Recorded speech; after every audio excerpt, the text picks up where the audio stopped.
ಆದರೆ ಈಗ ಈ ಸಾಂಗ್ಸು ಈ ವಿಚಾರಗಳು ಬಂದಾಗ ಅಜನೀಶ್ ಅವರ ಮ್ಯೂಸಿಕನ್ನು ನಾವು ಇದರಲ್ಲಿ ಕೇಳ್ತಾ ಇರ್ತೀವಿ, ಅದ್ಭುತವಾಗಿ ಬಂದಿದೆ ಅನ್ನೋದು ಗೊತ್ತಾಗುತ್ತೆ.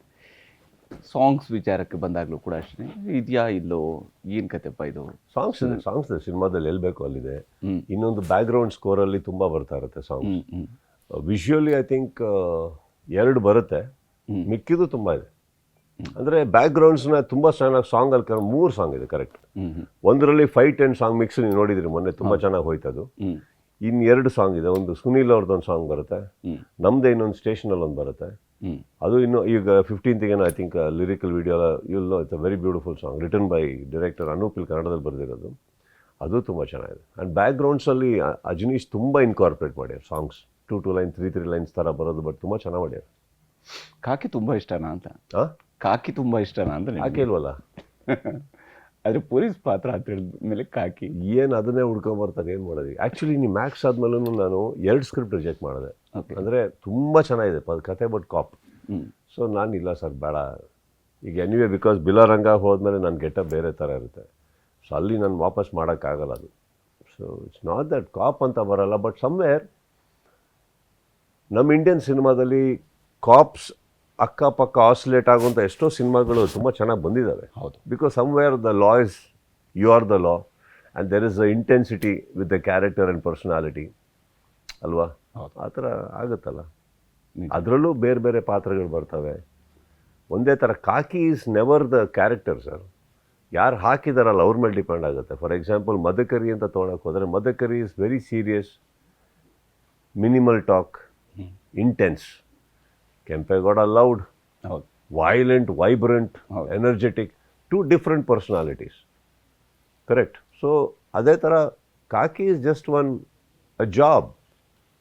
ಪರ್ಸನಾಲಿಟಿನೇ ಕಾಕಿಗೆ ಒಂದು ವ್ಯಕ್ತಿತ್ವ ತೂಕ ಕೊಡೋದು, ಅದು ಯಾರು ಹಾಕಿದ್ದಾರೆ ಅನ್ನೋದು. So that is what varies. ಸಿನಿಮಾದ ಜೊತೆಗೇ ಬಿಗ್ ಬಾಸ್ ಸುತ್ತಲೂ ಕೂಡ ಚರ್ಚೆಗಳು ಇದ್ದೇ ಇರ್ತವೆ. ಬಿಗ್ ಬಾಸಲ್ಲೂ ಕೂಡ ನೀವು ಪದೇ ಪದೇ ಕಾಫಿ ಕುಡಿತಿರ್ತೀರಿ ಸರ್. ಯಾರಾದರೂ ಇವತ್ತು 11 ಸೀಸನ್ ಮಾಡ್ತಾ ಇದ್ದೀನಿ, ಟೋಟಲ್ ನಂಬರ್ ಆಫ್ ಅವರ್ಸ್ ದಯವಿಟ್ಟು ಕ್ಯಾಲ್ಕುಲೇಟ್ ಹಾಕಿ, ಓವರ್ 10 ಇಯರ್ಸ್ ಸೀಸನಲ್ಲಿ ಎಷ್ಟು ಅವರ್ಸ್ ನಾನು ನಿಂತಿದ್ದೀನಿ ಅಂತ ದಯವಿಟ್ಟು ಲೆಕ್ಕ ಹಾಕ್ಕೊಳ್ಳಿ. ಅವಾಗ ಕಾಫಿ ಹೇಳಿದ್ರೆ ಇನ್ನೇನು ಮಾಡಲಿ, ಅಟ್ಲೀಸ್ಟ್ ಕಾಫಿ ಕುಡಿತಾ ಇದ್ದೀನಿ. ಇನ್ನೊಂದು ಸೀಸನ್ ಆದರೆ ಬೇರೆ ಬೇರೆ ಬಾರ್ ಓಪನ್ ಮಾಡಬೇಕಾಗತ್ತೆ. ಅಲ್ಲಿ ನಿಲ್ಲಕ್ಕೆ ಸುಮಾರು ಹೊತ್ತು ನಿಂತ್ಕೊಬೇಕು, ಎನರ್ಜಿ ಬೇಕಲ್ಲ. ಒಂದು ಕಡೆ AC ತಲೆ ಮೇಲೆ ಹೊಡಿತಾ ಇರುತ್ತೆ because of the lights. You get ತುಂಬ ಡಿಹೈಡ್ರೇಟ್ ಆಗುತ್ತೆ, ಇದು ಡಿಹೈಡ್ರೇಟ್ ಮಾಡುತ್ತೆ, ಬಟ್ ಎನರ್ಜಿ ಬೇಕಲ್ಲ. You need energy, right? ನೀವು ಮೊನ್ನೊಂದು ಎಪಿಸೋಡಲ್ಲಿ ಹೇಳ್ತಾ ಇದ್ರಿ, ನೋಡ್ತಾ ಇದ್ದೆ, ಇದಕ್ಕೆ ಶೋಗೆ ನಾನು ಸುಮ್ಮನೆ ಬಂದು ನಿಂತ್ಕೊಂಡು ನೀವು ಹಿಂಗೆ ಹೇಳಿದ್ರಿ ಹಿಂಗೆ ಹೇಳಿದ್ರಿ ಅಂತ ನಾನೇನು ಹೇಳಿ ಹೋಗೋದಕ್ಕೆ ಬಂದಿಲ್ಲ. ನಾನು ಕೂಡ ಎಲ್ಲ ಹೋಮ್ವರ್ಕ್ ಮಾಡಿನೇ ಬಂದಿರ್ತೀನಿ, ಪ್ರತಿ ಎಪಿಸೋಡನ್ನು ನೋಡ್ತೀನಿ. ಎಷ್ಟು ಟೈಮನ್ನು ನೀವು ಇದಕ್ಕೆ ಪ್ರಿಪ್ರೇಷನ್ಸ್ಗೆ, ಈ ವೀಕೆಂಡ್ ನಾವೆಲ್ಲರೂ ಕೂಡ ಕಾಯ್ತಾ ಇರ್ತೀವಿ, ನಿಮ್ಮ ಮಾತುಕತೆ ಬರುತ್ತೆ, ಪಂಚಾಯಿತಿ ಬರುತ್ತೆ, ಕಿಚನ್ ಪಂಚಾಯಿತಿ ಬರುತ್ತೆ ಅನ್ನೋದನ್ನು ಕಾಯ್ತಾ ಇರ್ತೀವಿ ನೋಡುವಂಥದ್ದಕ್ಕಾಗಿ.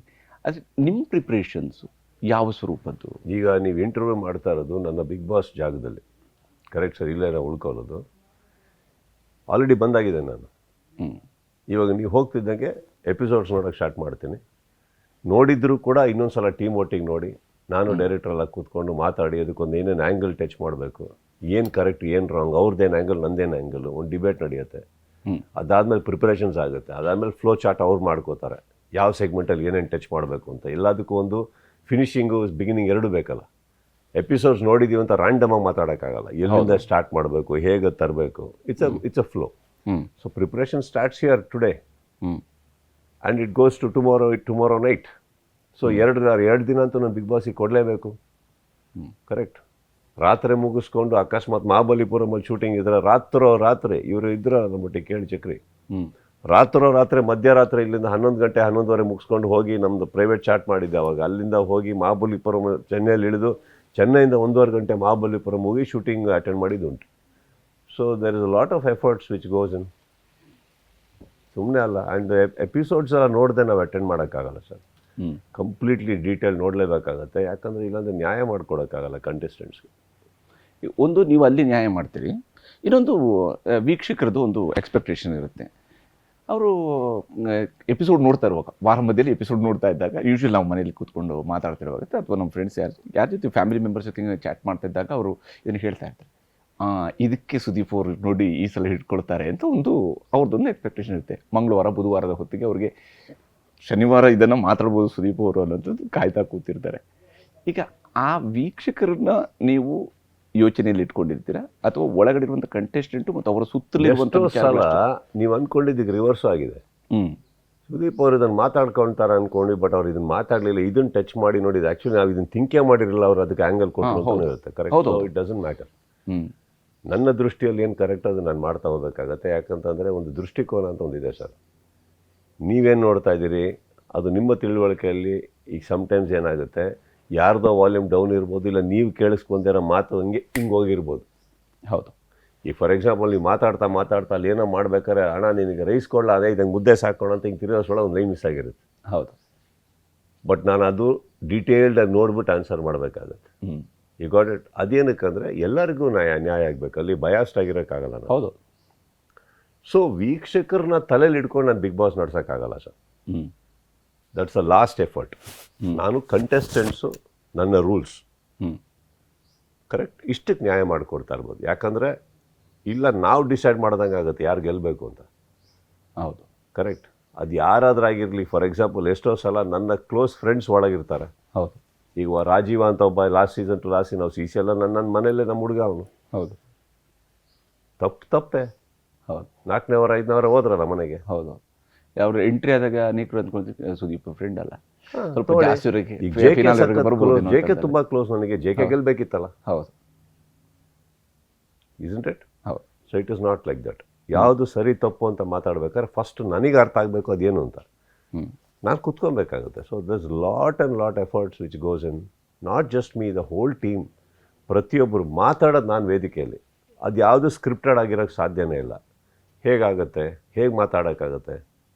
ಈಗ ನಾನು ಎಷ್ಟೇ ಚೆನ್ನಾಗಿ ಇಲ್ಲಿ ಬಂದಿದ್ರು ನಿಮ್ಮ ಪ್ರಶ್ನೆ ಏನು ಅಂತಲೇ ಗೊತ್ತಿಲ್ವಲ್ಲ ನನಗೆ. ಹೌದು. ಇದೇಂಗೆ ಸ್ಕ್ರಿಪ್ಟ್ ಆಗುತ್ತೆ? ಈಗ ಅಲ್ಲಿ ನಾನು ಕಂಟೆಸ್ಟೆಂಟ್ಸ್ ಹತ್ರ ಮಾತಾಡ್ಬೇಕಾದ್ರೆ ದಟ್ ಈಸ್ ಲೈವ್ ಸರ್. ಹೌದೌದು. ಕರೆಕ್ಟ್. ಅವ್ರೇನೋ ಕೇಳಿದ್ಮೇಲೆ ನಾನು 1 ನಿಮಿಷ ತಾಳಿ ಅಂತ ಇಲ್ಲಿ ಯಾರೋ ಹೇಳೋ ತನಕ ಕಾದು ಹೇಳೋಕ್ಕಾಗತ್ತಾ? ಇಲ್ಲ, ಅದು what I am saying is this a lot that goes in.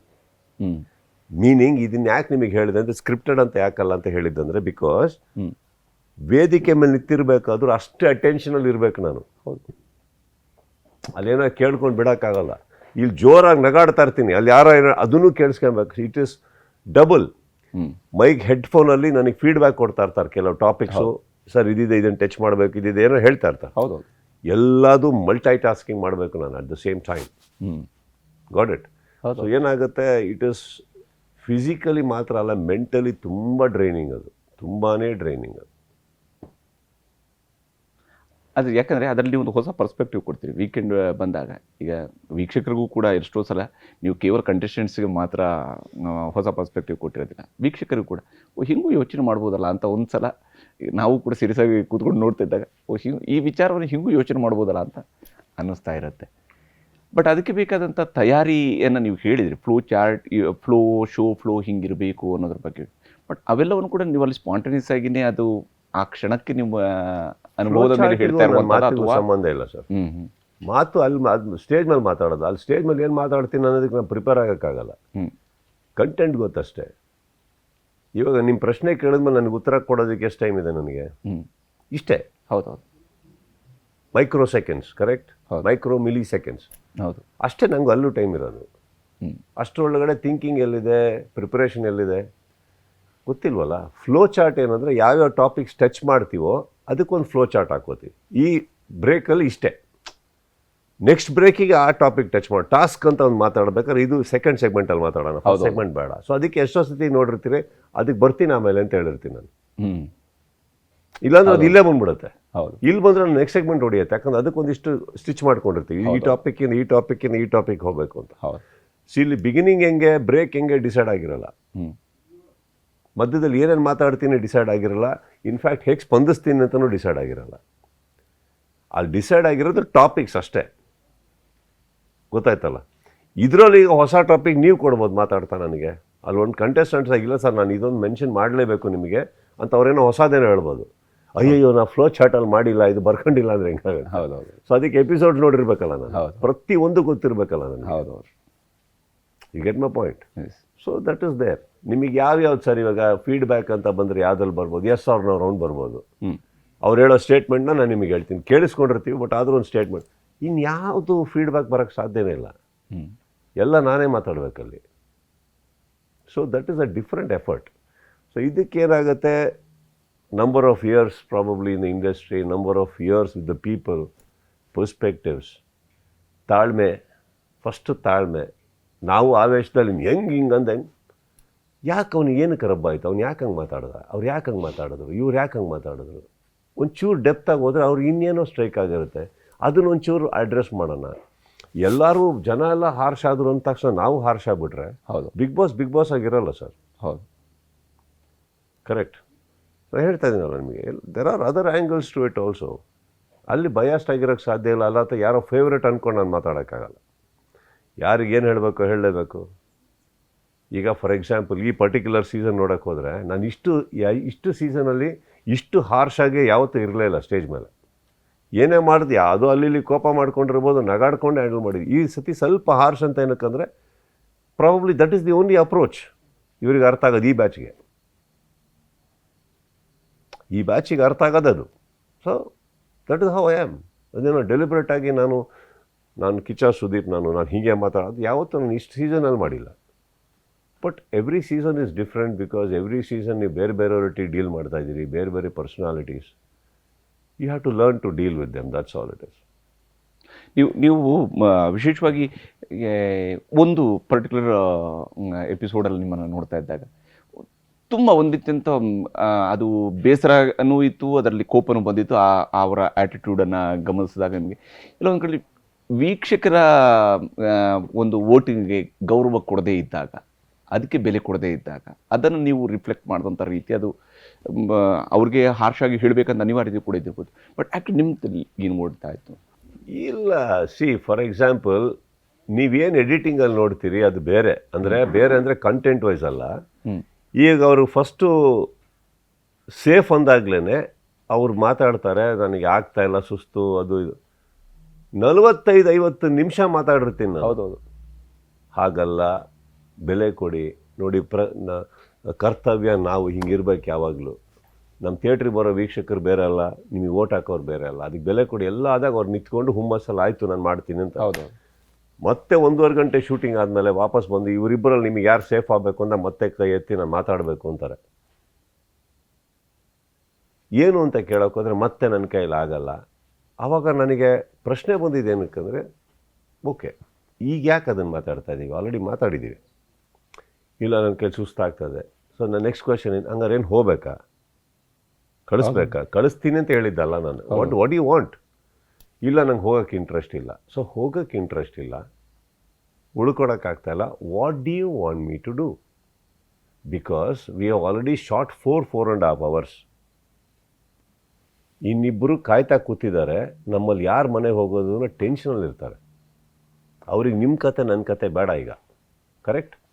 ಅಲ್ಲಿಬ್ಬರು ಹಿಂಗೆ ಕೂತಿದ್ದಾರೆ ದೇವರಲ್ಲಿ ಪ್ರಾರ್ಥನೆ ಮಾಡ್ಕೊಂಡು. ಅದನ್ನು ಅಟೆಂಡ್ ಮಾಡಲ್ಲ, ವಾಪಸ್ ನಿಮ್ಮನ್ನು ಅಟೆಂಡ್ ಮಾಡಲ್ಲ. ಆಲ್ರೆಡಿ ಇದೇ ವೇದಿಕೆಯಲ್ಲಿ 45 ನಿಮಿಷ ನಿಮಗೆ ಕೊಟ್ಟಾಗಿದೆ. ಹೌದು.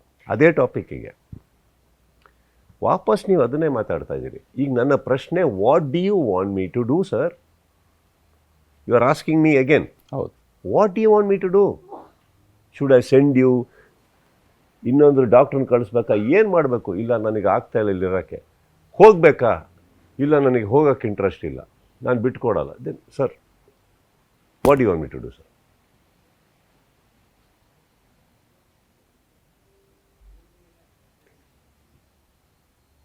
ಐ ಡೋಂಟ್ ಥಿಂಕ್ ದಟ್ ಅದಕ್ಕೆ ಅಜೆಂಡಾನೇ ಇರಲಿಲ್ಲ.